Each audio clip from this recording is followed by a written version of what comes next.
Greetings, members, one and all of the Salivation Nation. Why won't gold and silver rally? It's long overdue. We've waited long enough.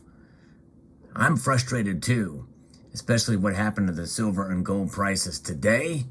So let's explore.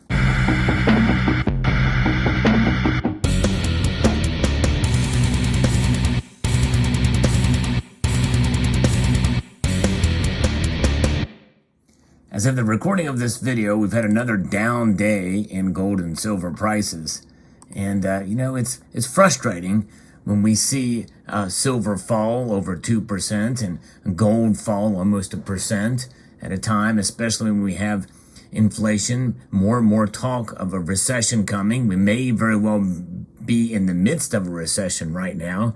Everybody's talking about it, except for those who refuse to accept reality for political purposes or what have you. The economy is not in good shape, and likely any positive numbers we have are just because of what is bad out there. In other words, employment. Look at the employment numbers. Unemployment is low now, largely because people have got to work. I heard a report recently about people taking on side hustles, not for discretionary income, but just in order to make ends meet. And we're seeing cryptocurrencies fall pretty dramatically. And, that ship is kind of sailing away now. There's a little bit of a recovery now, but nonetheless, there is a fear out there. And gold and silver should be where people go whenever there is concern about such things. And they are. I've covered this on my channel about gold and silver. Demand is increasing. It's not become mainstream. I just recently posted a video about that very topic. But nonetheless, this is something that comes up very often on my channel. People say, well, why isn't gold and silver rallying now? Why isn't it up? It should be. It's undervalued. I do agree with that. Gold and silver, especially silver, is undervalued. As I record this video, the gold to silver ratio is reaching higher levels again. It's almost at 87-1 as I record this video. And so, especially for silver stackers, they're frustrated. Gold tends to be a more stable store of wealth. It has proven itself in that regard time and time again. And in fact, we know that it only takes a couple of years of looking back to see that gold and silver really are rising. They're up from where they were before the pandemic. But given what's happening in the world, geopolitically, as well as domestically here in the United States, and around the world in terms of the economies around the world, you would think that gold and silver would be much higher. A rally should be in flow. Now, there's reasons why that's not the case. I'm going to be referencing some of information from commentary from Todd Bubba Horowitz on Kitco, but also my own thoughts as to why that it still holds true in today as it did when I covered this topic fairly recently. And that is the dollar index. The dollar index is something that is a powerful force. And people get that confused with the dollar's value. The dollar's value is declining at a dramatic rate to the tune of 8.6% year over year. That is something that is known as a consumer price index. That's the official measure of the degradation of the dollar's value, which means you can get much less for it now to the tune of 8.6% on average than you could a year ago. What is behind the consumer price index? That is the producer price index, which is much higher. Now, if you look at the individual metrics, you see there's plenty of commodities, plenty of entities, plenty of services that are double-digit increases in inflation rate. But nonetheless, gold and silver, one would think, would be counter to that as protections against inflation.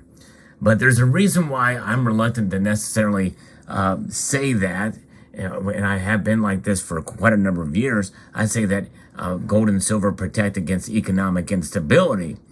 first and foremost before inflation. Although it is an inflation hedge, it takes some time and does not follow in lockstep with inflation.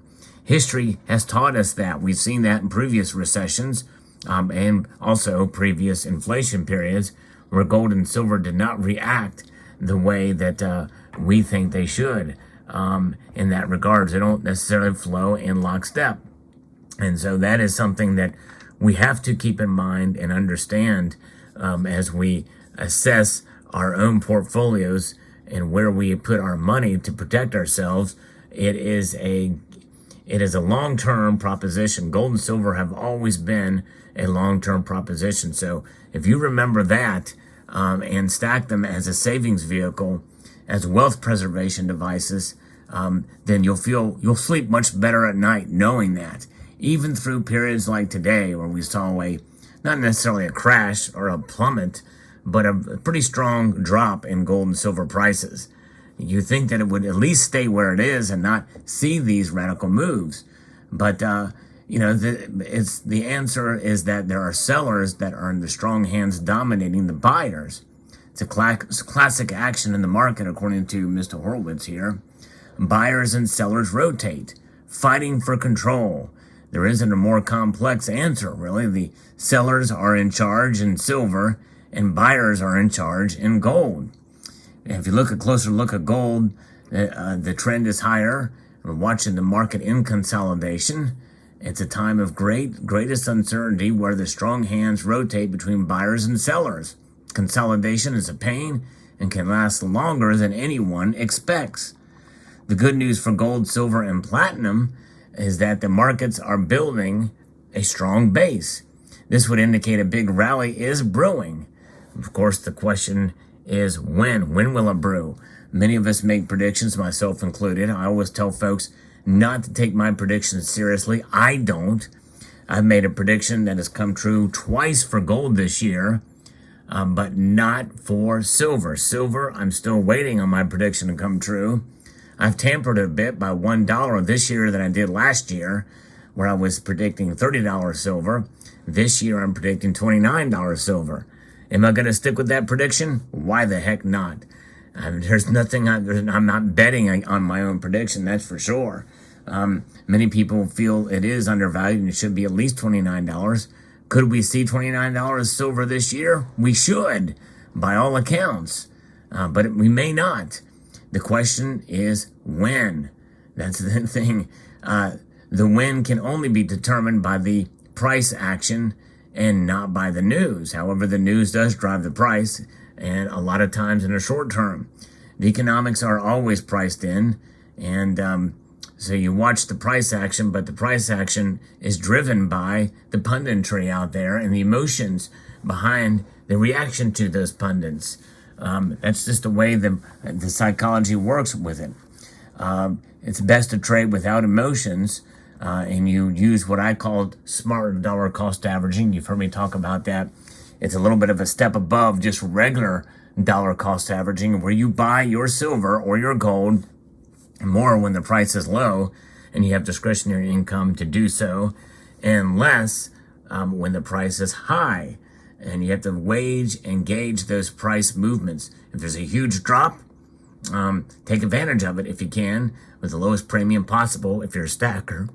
And if the price spikes up dramatically, well, it may be a good idea, especially if it's a very quick spike up, to hold off and not buy at all during those periods, because what goes up must come down. The opposite also holds true. What goes down dramatically must come up. It's the only time to act very quickly is when there is a big spike or a big drop in price, a plummeting price in a short amount of time. Price action determines what will happen the next day and the week and the months. And so patience, discipline, and money management always wins the day. That's exactly right, for sure. It's about being fiscally responsible all around. But gold and silver are metals that have proven themselves to be wealth preservation tools over the course of a long period of time. You really need to practice that more so with silver than gold, I feel, based off the price action and my experience for stacking the metal. But nonetheless, it is what it is. You know, you make a purchase and you stick with that purchase. You have to live with it. Once you press that button or hand over that cash or what have you, the deal is done. And that's just the nature of the beast. So there you have it. Let me know what your thoughts are in the comment section below. Very interesting. And remember that it will rally. But why it's not rallying today is because of the dollar index and also bond yields, and also because of the buyers and sellers and who has the upper hand in any given market. So I hope this helped answer some questions out there. I would like to extend a multitude of gratitude to you all for taking the time to watch, and encourage you to please rate, share, comment, and subscribe.